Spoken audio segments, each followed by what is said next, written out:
সমাজের মানুষ থেকে বঞ্চিত হচ্ছে, তার বিরুদ্ধে আমাদের এখানে আছে। এইরকম করে আমাদের প্রায় 10টা মহিলার নিরাপত্তার কথা ভেবে, আমাদের শিক্ষা, স্বাস্থ্য, কর্মসংস্থানের কথা ভেবে আমরা সামনে রেখে আমাদের 21শে জানুয়ারি কলকাতায় আমাদের প্রতিষ্ঠা দিবস উদযাপন হবে শহীদ মিনার ময়দানে। আপনারা সব আসছেন তো নাকি?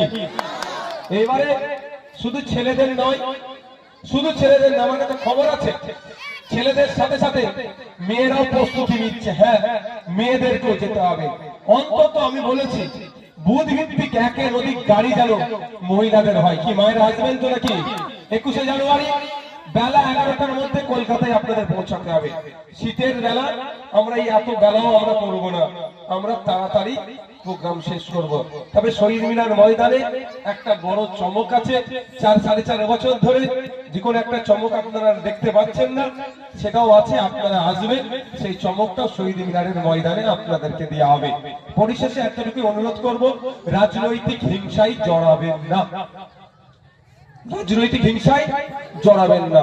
দেখছেন কেউ বিতর্ক তৈরি করতে চাইছে, সঙ্গে সঙ্গে ভাঙড় থানা দায়িত্বশীল অফিসার যারা আছে ফোন করুন তাদেরকে, স্যার এখানে একটা অশান্ত হতে পারে, ডিস্টার্ব হতে পারে, সাহেবরা চলে আসবে।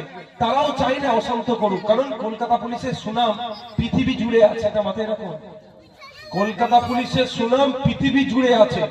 আর একটা জায়গায় কলকাতা পুলিশ আছে, সেখানে হিংসা হবে, কলকাতা পুলিশের সুনাম ক্ষুণ্ণ হবে। সুতরাং আপনারা কোনো হিংসায় জড়াবেন না। মনে হচ্ছে